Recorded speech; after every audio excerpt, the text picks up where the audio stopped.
오늘은 어제 드디어 반기문 전 총장이 귀국했습니다. 그래서 반기문 귀국과 이 조기 대선으로 예측되고 있는 대선 지형의 변화 가능성 등의 이야기를 나눠보도록 하겠습니다. 반기문 귀국 정치 일성이 통합의 정치와 정치 교체였죠. 예. 네. 어떻게 보셨습니까? 예. 정권 교체가 아니라 정치 교체가 중요하다. 그리고 뭐 누가 대통령 되는 게 뭐가 중요하나. 자기는 대통령보다도 그 나라를 위해서 한번 불사르겠다. 뭐 이런 이야기를 했는데 상당히 대선 출마에 대한 강한 의지를 피력했다. 이렇게 보는 게 맞을 것 같습니다. 그러면서 어쨌든 간에 그 사람이 반 총장의 선택이 앞으로 어떻게 될 거냐 이게 대해서 상당히 주목받는데 어제 이야기로서는 당장은 어느 정당과 하지는 않겠다는 뜻을 피력한 것 같아요. 예, 지금 현재는 이렇게 보면 기존 정당이라고 했을 때는 새누리당하고 바른정당 여권이고 이제 국민의당은 연대 대상 이렇게 이제 본 것 같은데요. 당장 이렇게 정당을 선택해가지고 스스로 입지를 좁히는 선택을 하지 않겠다. 어느 한쪽에서 선택하면 다른 쪽이 이제 적대시되기 때문에 그 선택을 하지 않고 이제 끝까지 대선 행보를 해보겠다는 것인데 이것이 이제 가능할지 여부는 미지수입니다.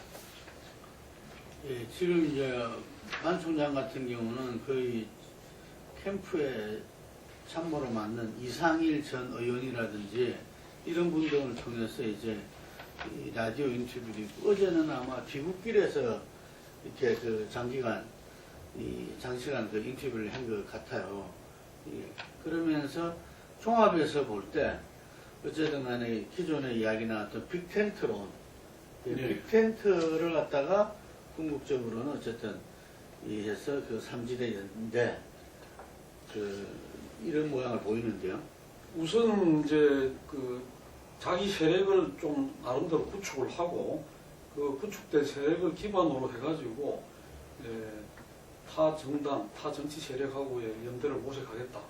그러면서 구체적으로 건행한 게 이제 김종인 또 안철수, 손학규 이런 사람들하고 언제든지 만날 수 있다. 그런 이야기를 했고 그런 정도를 열어놓고 지금 가는 것 같습니다. 근데 문제는 지금 반기문 캠프라고 해야 될까요? 반기문 주위에 몰려있는 사람들이 지나치게 좀 이제 MB 정권 때 같이 했던 MB 정권 출신들이 많고 그 다음에는 이제 이 외교가 그런 쪽으로 크게 나눠볼 수 있는데 너무 보수 일색이다 이런 저게 나오면서 어제 중앙일보나 조선일보 하고 기자들하고 그거에서는 자신은 좀 진보적인 색채를 가지고 있고 촛불 민심에서 자기가 좀 지지율이 하락된 거는 자신은 기득권으로 보는데 실제로 자기는 좀 진보적인 사람이다 이런 이야기를 또 일부 강조를 했던 것 같습니다. 어제 보면은 어쨌든 간에 지금 현안이 되어 있는 그 이슈 두 가지에 대해서도 입장을 밝혔어요. 그 한일 위안부 문제. 네. 이 10억엔이 손여상 철수와 연관된 거라면 돈을 돌려줘야 된다. 이렇게 이야기하고 사드 배치는 존중되지 된다. 이런 이야기를 했는데 어떻게 보셨습니까? 우선 이렇게 그런 정치적 메시지, 공약 메시지 부분을 외교관으로서 이렇게 자기가 하는 이제 외교적인 관점에서 이제 하는 말이기 때문에 이것이 아직 좀 더 워딩들이 나와야 알 것 같습니다. 현재로서는 이렇게 이분이 이렇게 정치 교체를 내걸고 또는 이렇게 가는 부분들이 상당한 정치 불신, 정치적 불신 속에서 이렇게 정치를 출발하는 것인데 과연 이 부분부터 어떻게 이제 바라봐야 되고 어떻게 이제 지켜봐야 되느냐 이것이 더 중요할 것 같습니다. 5년 전에 무소속 안철수 당시 후보가 정권 교체보다 정치 개혁이 훨씬 상위 개념이다. 고 이야기했던 게 좀 이렇게 데자뷰로 보여지는데요. 사실 정권 교체라고 그랬을 때 반 총장이 상당히 좀 입지가 곤혹스러운 측면들이 있죠. 예, 그렇습니다. 그 이제 지금 뭐 이렇게 그 종편이나 또 여러 언론에서 이 반기문으로 이 정권이 넘어간다고 했을 때 그걸 정권 교체로 볼 수 있느냐 이런 논쟁들이 그 있고 또 반기문 주위에 있는 사람들을 볼 때 그 점은 더더욱 그 좀 불명확해지는 그런 점들이 있기 때문에 그건 여전히 이제 앞으로도 그게 될 것입니다. 근데 문제는 이 사람이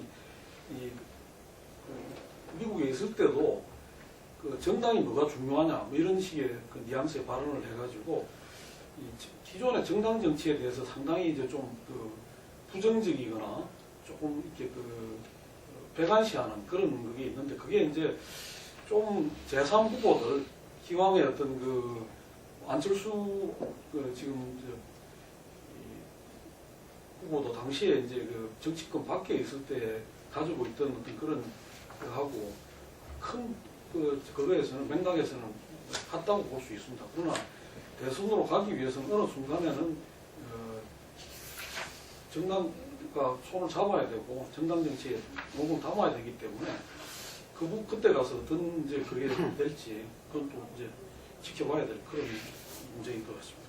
예. 어쨌든 또한 그으로는 국민 대통합을 강력하게 그 이야기하면서 바로 그것이야말로 시대 정신이다. 예. 대선에까지 이야기를 하셨는데. 근데 이것도 이렇게 예전에 5년 전에 안철수 전 대표께서 이렇게 무소속 계실 때 이렇게 통합을 이야기하고 양대 진영의 이렇게 갈등 이런 것을 극복해야 된다. 뭐 이것을 굉장히 중요하게 이제 내세웠는데 마찬가지로 정치 교체나 통합이라고 하는 메시지가 저희가 정권 교체라고 하는 그러니까 박근혜 정부의 청산 내지는 정권 교체라고 하는 그 패러 이제 프레임 자체를 희석시키는데 주안을 둔 측면이 강하기 때문에 현재로서는 이것이 얼만큼 국민들로부터 이제 수용될 것이냐 이것은 이제 그렇게 쉽지 않을 거로 보입니다.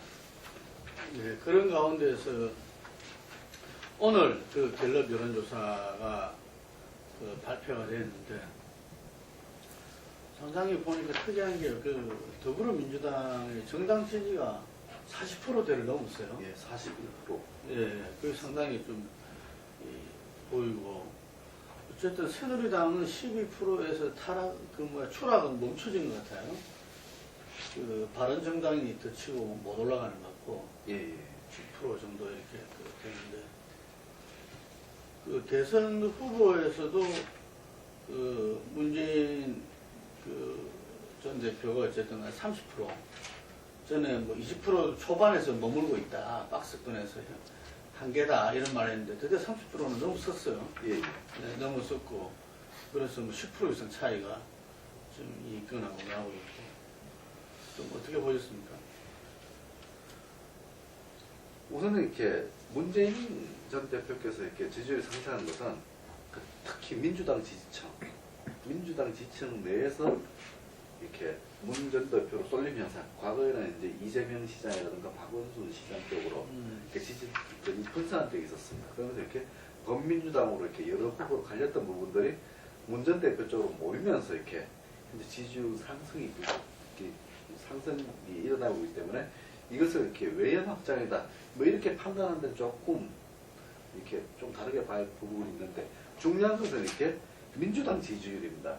민주당 지지율이 이제 아까 말씀하셨듯이 42%를 치고 갔다는 것은 그만큼 현재 박근혜 정부를 주도했던 세력에 대한 반감 이런 부분들이 상당히 이렇게 민주당 쪽으로 쏠리고 있다.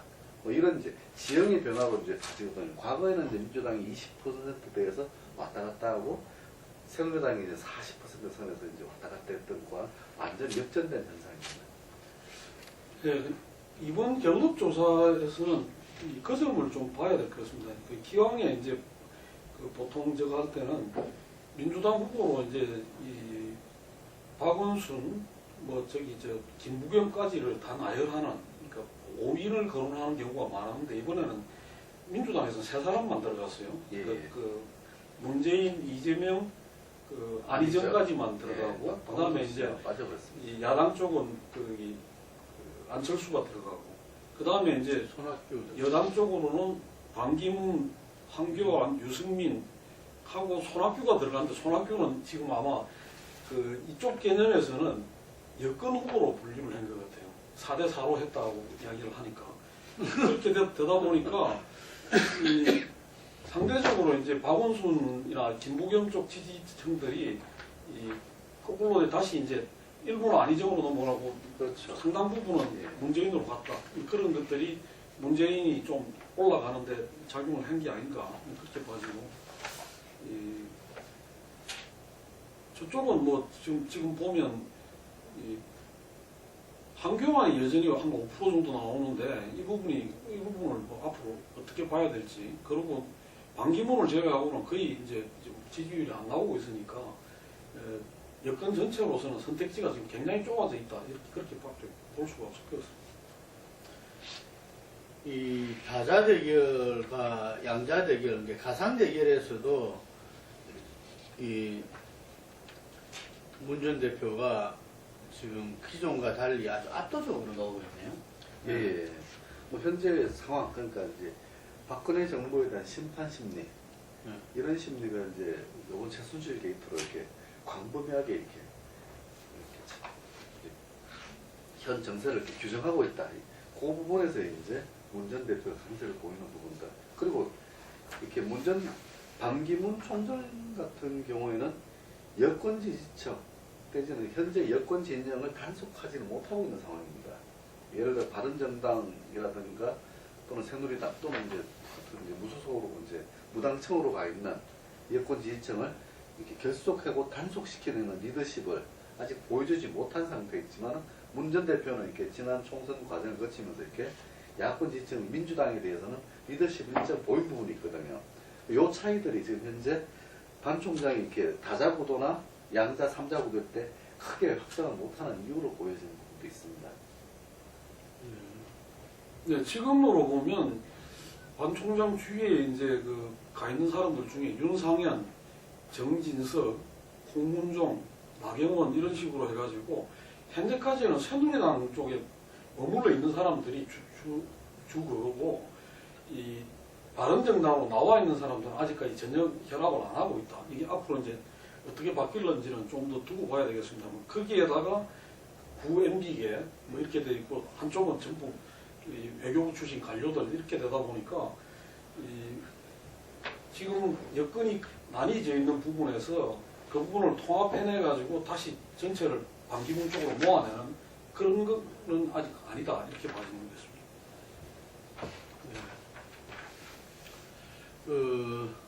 어쨌든 지금 이 설 전까지는 어떤 사람들의 그 민생 행보를 갖다가 그 반 총장이 이제 한다고 그랬고 그 속에서 아마 이 어떻게 말하면은 좀 그 여러 가지 그 사회적 약자 또 우리 그 지금 이제 좀 고통을 받고 있는 세월호라든지 유족이라든지 뭐 이런 개연성도 상당히 좀 있다고 해요. 본인이 아까 진보주의적 보수주의자로 자기가 진보적 보수주의자 했는데 어쨌든 그 부분을 실제 행보에서 아마 보여주리라 보고 그동안에 또 이 연대 대상인 지도자들하고도 만나겠죠. 이게 만나면서 보통 지금 다른 후보들 중에서 뭐 설 전에 지금 출마 선언을 하는 분도 몇 명 예정돼 있잖아요. 예, 그렇습니다. 그래서 본인도 출마 의지 자체는 수일 내에 밝히겠다. 뭐 이렇게 그 이야기를 했는데 설 전에 어쨌든 좀 하지 않겠어요? 어쨌든 이제 민생 행보라고 하는 것이 이제 중요하고 그 이미지를 형성시키는 게 중요하지만은 기본적으로 리더십이라고 하는 것은 그 경쟁이라고 하는 중요한 어떤 계기점을 마련해야 됩니다. 경쟁 과정에서 거쳐 나가는 과정들이 가장 중요한 리더십의 과정인데 민생 행보만 해가지고는 이 한계가 그렇답니다. 예전에도 뭐 손학규 전 대표도 그랬고 여러 번 100일 행보는 여러 번 달리 했지만은 김무성 전 대표도 그랬고 이게 아니라 경쟁 행보가 과연 어떻게 이제 국민들 눈에 주목받느냐 이게 중요한데 설전에 그런 모습을 제대로 비춰질 수 있을지 그건 어려울 거로 봅니다. 예, 지금 뭐 민생 행보로 잡고 있는 것이 팽목항이라든가 전번에 불이 났던 대구 서문시장, 그 다음에 또 광주도 이제 방문을 한다 이렇게 쭉 되어 있는데 그 과정들이 아마 상당히 좀 이제 그 여건 전체에서 한편으로는 좀 신선한 부분도 있겠지만 또 한편으로는 내부적인 어떤 그런 갈등이라든가 논란의 어떤 여지도 있는 첫 번째 그게 뭐 평목학이다 이런 부분에 대해서 이미 상당히 이제 좀 반발도 나온다고 뭐 그러는데 그런 부분들을 어떻게 이제 그 조율해내고 통합해내면서 또 다른 세력하고의 연대, 연합의 가능성들을 더 열어나갈 수 있을까 이런 것들에 대해서 정치력이 어떤 시험되어 오게 되지 않겠나 이렇게 봐집니다. 예. 또 한편으로는 좀 검증의 문제들도 본격화될 거고 그런 것들이 지금 주어져 있는 과제 아니겠는가 그렇게 봐집니다. 예, 박영차 대표로부터 어떤 수수설이라든지 그리고 그 동생과 조카 로비의 관여 부분이라든지 그 외에도 뭐 여러분들이 이 또 다른 뭔가가 있다를 이야기하고 있는데 어쨌든 검증은 더불어민주당 쪽에서 가장 세게 지금 나오는 것 같아요. 이게 예, 그렇습니다. 네, 뭐 당연히 서로 간에 어떤 경쟁 관계가 될 거니까 어쨌든 그 속에서 센 검증 우리가 이번 대선에서는 어쨌든 간에 후보들에 대한 제대로 된 검증을 해야 되기 때문에 아마 그 검증은 온몸으로 받아 안아야 될 것이고 그 다음에 본인의 그 민생 행보를 통해서 어떤 이 본인의 그 정책이라든지 비전도 이야기하면서 설전에 제 생각에는 일정 정도 자기의 어떤 그 여러 가지 부분들에 대해서 조정을 하고 국민들한테 그 분명한 이 메시지를 던지면서 설을 맞이할 것 같습니다. 예, 다음은 민주당 내에서 지금 정당 중에서는 이 당장 만약에 그 대선 경선을 간다면은 민주당 정도가 가능하지 않겠습니까? 예. 그러다 보니까 민주당 당내 대선 후보 경쟁들이 바야흐로 좀 본격화되고 있는 것 같아요. 아까 우리 여론조사에서 나타났지만 뭐 한편으로는 문재인 전 대표한테 쏠림 현상이 이렇게 벌어지면서 거기에서 다른 후보들이 좀 세게 그 문재인 대표 그 민주 후보한테 지금 맞붙고 있죠. 예. 예, 지금 그 민주당 내에서는 두 가지 기류가 동시에 있는 것 같습니다. 하나는 그 문재인 전 대표의 대세론이 상당히 굳어져 가는 거 아니냐 이렇게 이제 보는 그런 시각이 또 하나 있고 또 한편으로는 그렇게 될수록 또 한편으로 이제 그 문재인 대표로 굳어진다고 했을 때 과연 이제 본선에서의 확장력은 어떻게 될 것이고 또 이 정권을 잡는다고 했을 때 잘할 수 있을 것이냐 이런 등등에 대한 의문 내지는 또 이제 이 우려 이런 것들이 동시에 있으면서 판을 뭔가 좀 새롭게 가져가야 된다는 그런 기류들도 그거는 문 대표 진영 내에서도 일부 있는 거 아닌가 그렇게 봐질 정도로 두 가지 흐름이 같이 있는 것 같습니다. 네. 박은순 서울시장이 제일 세게 지금 이렇게 이 문재인 대표랑 지금 붙는 것 같아요. 그게 이제 문 전 대표 쪽이 이제 당이든 아니면 그쪽 이렇게 캠프가 아직 뭐 캠프가 꾸려지진 않았지만은 캠프 쪽이다 이게 상당히 이렇게 좀 우월적인 지위에서 여러 가지 행위들을 하고 있는 부분들이 박 시장님을 자극한 부분이 좀 상당 부분 있었다 이렇게 이제 판단됩니다. 뭐 그런 부분들이 있지만은 그렇다 하더라도 이렇게 뭐 박 시장은 이렇게 문재인 전 대표 청산 대상으로 규정을 하면서 이렇게 나간 부분들은 뭐 당내에서 보면 너무 과도한 것 아니냐. 뭐 서른 의원 같은 케이스는 그렇게 얘기하고 뭐 일본에서는 또 다른 쪽에서는 어차피 경쟁인데 이런 경쟁을 통해서 판을 더 키울 수 있다. 뭐 이런 이제 이야기도 나오고 있습니다. 그래서 그러면서 현재로는 이렇게 각 후보 진영들이 이렇게 기존의 어떤 서로 새싸움 기준에서 이렇게 교육이라든가 뭐 재벌이라든가 또 뭐 안보라든가 이런 데서 각자 정책 공약들을 뭐 연일 내놓으면서 정책 경쟁도 같이 들어가고 있는 상황입니다. 네, 박원순 그 시장 쪽에서 좀 심정적으로 문 대표 쪽에 그걸 받은 거는 그 자극을 받은 거는 여러 가지 요인이 있다고 봐집니다. 하나는 이 명백히 문 대표 쪽이 지금 당권을 그 장악을 하고 있는 상태고 가장 앞서 있는데도 불구하고 사람 빼가기를 계속하고 있다. 김종석 그 네. 부시장 같은 경우가 대표적이죠. 그 공들여가지고 그 전직 의원을 그 중위부시장. 부시장으로 모셔놨는데 그 사람을 이제 빼가고 또 전번에 이제 개헌 보고서 같은 문제에 대해서 그 지적을 했는데 그거에 대해서 아주 문 대표 지지자들이 엄청나게 이제 그 항의 선거를 해가지고 특히 이제 그 김부겸 의원하고 박원순 시장이 아주 곤욕을 치르는 그런 문제도 있었고 그 다음에 이제 지금 경선 룰에 대한 어떤 그런 그게 들어가고 있는데 그 부분에 대해서도 좀 앞서가는 후보로서의 어떤 관용과 어떤 좀 이래 품어안는 이런 모습을 보이는 게 아니라 하기 싫으면 오지 마 하시고 이런 걸 보이면서 굉장히 좀 격앙돼 있다. 그러다 보니까 이제 이 촛불 시민들한테 직접 이제 그걸 하자 뭐 이런 이야기까지 나오는데 그게 이제 당내 당원들 정서하고는 좀 안 맞죠. 그런 점에서 좀 우려되는 측면도 있다. 그렇게 봐집니다. 그러니까 이제 뭐든지 그 이유 없는 게 없으니까 이렇게 다들 볼 때는 좀 너무 나간 거 아니냐. 근데 그 이면에 보면 그런 또 사정들이 다 있었네요. 예. 근데 일반 국민들은 그런 거 잘 모르잖아요. 예. 이게 잘 모르는 상태에서 이 박원순 시장이 지금까지 보였던 이미지와 좀 달리 문 전 대표를 상당히 친문 패권주의 그리고 기득권자로 청산 대상으로 이렇게 규정했다는 것 자체도 좀 이거 뭔가 들을 때 전부 다 마음들이 이렇게 그걸 했었는데 실제로는 그런 일들이 있어 왔고 그리고 지금 현재 그 가장 중요한 게 그 권리당원의 거의 이 대부분이 지난 전당대회를 통해서 드러났듯이 그 문재인 그 후보의 지지 세력이라고 봐야 되잖아요. 예.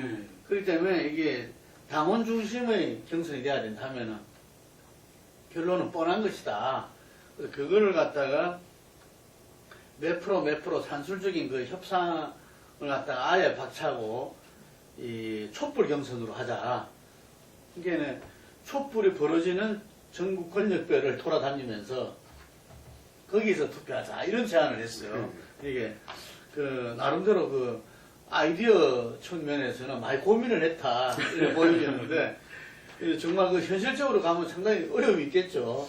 촛불 그러니까 산업으로. 당장 이제 이 타당 후보들 쪽에서 그 박원순 시장 그런 제안에 대해서 뭐 유의미하게 검토라도 하는 분위기가 형성이 돼야 됩니다.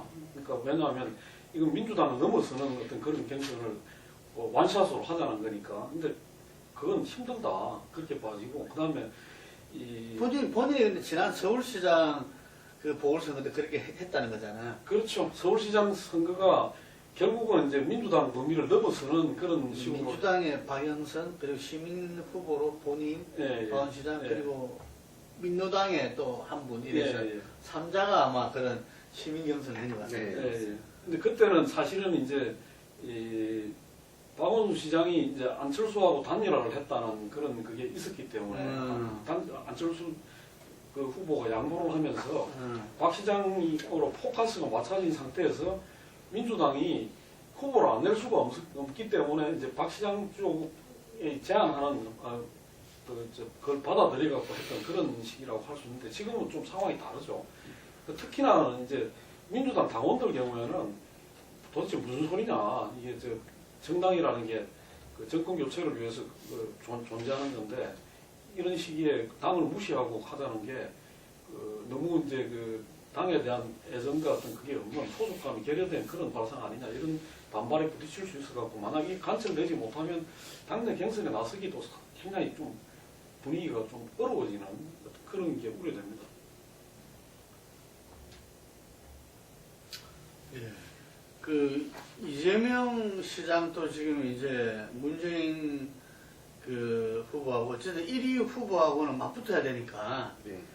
나름대로 어떤 정책의 대립각을 세웠어요. 이게 재벌 개혁이 아니라 재벌 해체다. 예. 네, 이렇게 하면서 법인세 인상을 주장하는 문재인 전 대표를 압박을 지금 시작했는데 이재명 후보가 보면은 문재인 대표하고는 거의 표가 이렇게 같은 이렇게 카테고리를 이렇게 움직이고 있는 예, 좀 비슷한 네. 측면이 예, 있어요. 예, 있는데 이게 그러다 보니까 이제 본인이 뭐 안희정 지사처럼 마치 페이스메이커 문재인 대표의 어떤 확장시켜주는 역할을 하는 이런 사람 돼 있다 보니까 지금 아주 이재명 시장도 지금 앞으로도 좀 이렇게 주목될 수밖에 없을 것 같아요. 문재인 대표랑 이렇게 맞붙는 부분에. 약간 좀 현재로서 좀 답답한 심정이 있도록 판단이 됩니다. 이 시장 같은 경우. 이 시장 경우는 지난 12월 9일날 이제 탄핵 직후에 이렇게 무산연대라고 표현을 합니다. 그 우산 속에서 같이 모여가지고 문재인 전 대표가 1위를 할 것이니까 나머지 후보들은 같이 좀 경쟁해서 이렇게 당내 결선 투표를 통해서 이제 같이 가보자 이렇게 했다가 반문연대 아니냐 해가지고 그때 한번 세게 이렇게 당하고 난 뒤에 그 이후에는 이렇게 대립각을 세우면서 조금씩은 자제합니다. 네, 자제하면서 지금까지 왔는데 이것이 계속 이렇게 반등하지 못하고 계속 이제 지지율이 하락하고 있는 상황이기 때문에 다소가 이제 답답한데 그렇다고 해가지고 다시 그 베이스를 다시 이제 돌려가지고 이제 박원순 시장처럼 이렇게 가기도 좀 난감한 상황이고 현재로서는 정책 대결을 통해서 이렇게 분명한 차별 지점을 찾는 데다가 포커스를 맞추고 있는 상황입니다.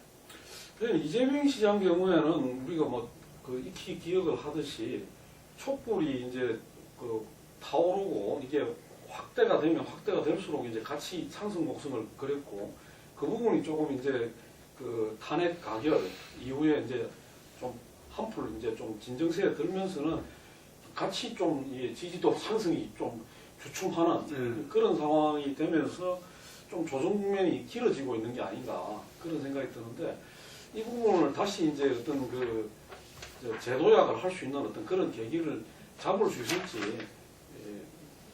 지켜볼 겁니다. 근데 지금 현재로서는 이 박원순 시장하고 이재명 시장이 그 상당히 성격적으로 유사한 측면이 있는데도 불구하고 그 두 부분은 후보의 캐릭터가 또 많이 달라요. 달라서 이 시너지 효과를 기대하기가 어렵다. 오히려 이제 이재명 시장 쪽이 빠지면 그 부분이 박원순이나 다른 사람한테 가는 게 바로 문재인으로 가는 이런 현상이라서 이 부분이 좀 그런 어려움이 있는 것 같습니다. 그러니까 이재명 시장이 이렇게 계속 치고 올라가다가 끝했을 때 이제 그 부분들이 거의 다 문재인 그 전 대표 지지로 이렇게 가서 30%를 돌파하는.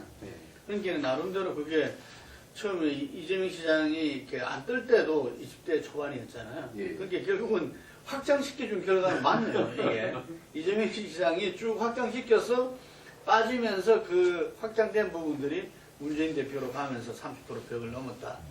이래 볼 수도 있는데요. 안희정 지사는 사드 배치를 사실상 인정하는 그런 발언으로 또 논란이 지금 일고 있습니다. 이런 부분들 이제 국민적 정서 부분들라든가 이렇게 한미 동맹 관계라든가 여러 가지 봤을 때 굉장히 좀 신중하게 접근하고 싶다. 뭐 이런 표현인데 그것도 이제 사실은 그래서 이제 이걸 막 반대한다든가 좀 더 과격한 포지션 안 가고 적절하게 자리를 잡겠다라고 해서 가는 것 같은데 야권으로 봤을 때는 야권 내 지지층으로 봤을 때는 저거 뭐냐 이런 반응들이 나오기도 했습니다. 그러니까 이제 사드 배치 자체가 지금 이 박근혜 정부에서 미국과 합의를 본 상황인데 그 자체는 존중하겠다. 그렇지만 나는 그거에 대해서 인정하거나 동의할 수는 없다. 그런 입장이거든요. 근데 그게 그 부분에 앞에 존중하겠다는 부분이 강조가 되면서 마치 이게 찬성하는 뜻이 이렇게 비춰지고 있고 그러면서 이게 또 한편으로는 그 문재인 대표가 이제 차기 정부로 이렇게 넘겨라 하고 있는데 그 부분에 대해서 차기 정부로 넘기라는 입장하고 다른 거 아니냐 이렇게 비춰지는 그러면서 이제 근데 문제는 지금 그랬든 저랬든 간에 안희정 그 쪽이 지금 3위로 올라와가지고 그 뒤에 한 번도 역전되지 않고 꾸준히 이제 3위로 가고 있다. 그 점이 지금 민주당 내 3위만 그렇죠. 네. 그렇게 되다 보니까 지금 앞으로 가면 갈수록 이 다자구도로 할 때는 민주당 내에서 이렇게 들어가는 숫자가 제한되게 되거든요.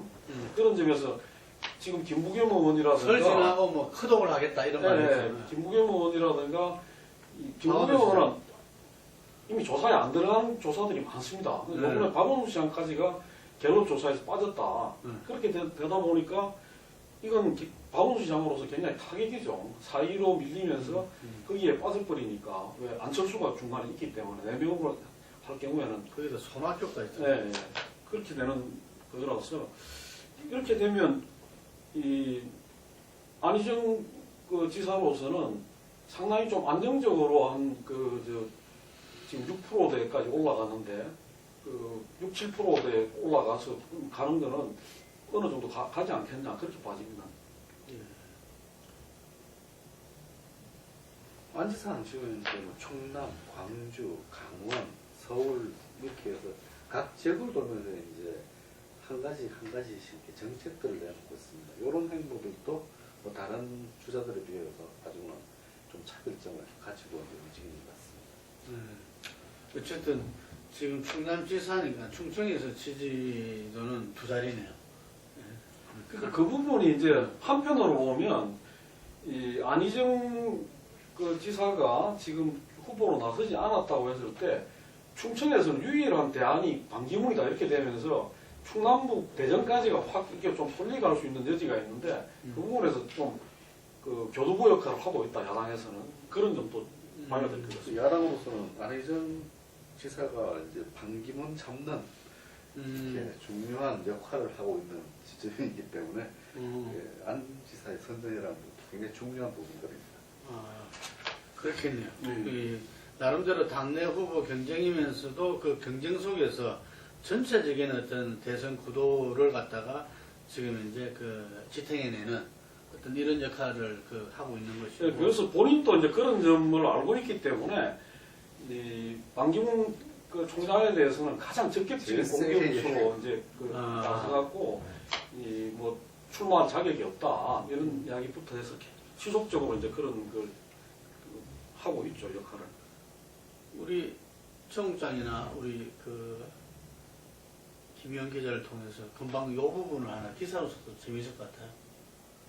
안희정이 어쨌든 반기문을 잡는 역할 하고 있다. 이거는 아마 어디도 제대로 안 놓은 것 같은데 제가 보기에 그거를 이렇게 사실 야당으로서는 지금 그게 제일 중요한 거잖아요. 반기문이 들어와서 이게 어떻게 검증 과정과 자기가 국민과의 그 접촉 속에서 이게 어떻게 더 올라가느냐 마느냐 이런 부분인데 정체 내지 퇴보됐을 때는 뭐 이 나름대로 좀 여유 있게 하죠. 만약에 이게 올라가 버려가지고 박빙까지 가버리면은 상당히 지금 이제 여러 가지 점에서 당내 비문 세력들도 들썩들썩거릴 수도 있는 거고 그리고 이 3지대 연대라든지 이런 부분도 사실상 힘을 가져갈 수도 있는 거고 대선판이 근본적으로 확 좀 바뀔 수 있는 여지가 있는 거죠. 근데 그런 부분들을 반기문을 잡아야 되는데 더불어민주당 입장에서는 그걸 지금 이제 그 안희정 지사가 총대를 메고 있다 이런 해석인데 상당히 그 유의미한 해석이라고 보여집니다. 예. 그 다음에는 사드 하늘 위안부 합의인데 사실 이 부분들은 지금 우리가 이 4대 열강에 다 지금 이렇게 그거 돼 있는 형국이 지금 돼버렸어요. 예. 중국과는 뭐 사드 문제 때문에 지금 이제 뭐 보복 강도가 점점 높아지고 있는 것 같고 일본하고도 또 이렇게 하늘 그 위안부 합의 문제로 지금 간 것 같고 미국은 미국대로 지금 이제 보호주의를 해서 우리 이 압박이 점점 가시화되고 있는 거 아닌가 이래 보여지는데 아직 국내에서는 지금 우리가 그 문제에 대해서 합의를 제대로 못 보고 있는 것 같아요. 그러니까 문제는 지금 이제 우리가 그 아시다시피 지금 그 외교안보 사령탑 자체가 지금 어떻게 보면 공백인 상태입니다. 그런데 그런 상황에서 지금 상황은 점점 어려워지고 있는데 이럴 때 이제 한교안 직무대행 체제가 어디서 어디까지를 해야 되느냐.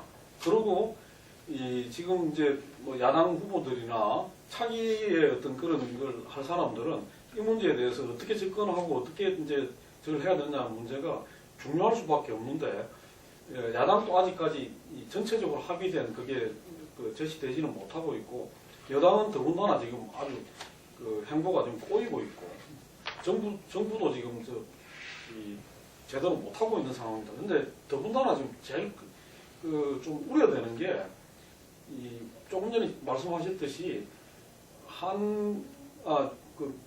중국과 일본에서 각자 이제 위안부 문제라든가 사드 문제 가지고 압박을 가하고 미국은 미국대로 지금 그하고 있는 상황에서 김남진 그 안보실장이 미국에 가서 중국이 뭐라고 하든 개의치 않고 사드를 배치를 강행하겠다 이런 식으로 이야기를 했는데 이런 것이야말로 차기 정부를 굉장히 어렵게 만들고 또 이 정부에서 지금 과연 대통령이 직무정지인 상태에서 이 안보실장이 그런 짓을 할 필요가 있느냐 하는 것이 맞느냐 이런 이제 논란이 제기되는 것인데 대단히 부적절한 그 행위였다 그렇게 봐집니다.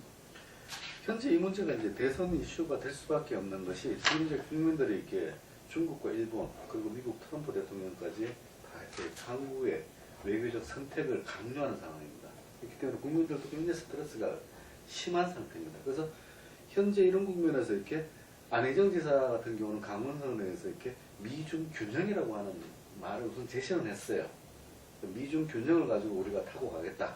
뭐 이런 이제 메시지는 던졌는데 과연 미중 균형이라는 것은 대다수 이렇게 야권 지도자라든가 대선 주자들은 그걸 이렇게 제시했지만 그 방법적으로는 어떻게 풀 것인가 가지고는 아직 구체적으로 말을 나온 것은 아닙니다.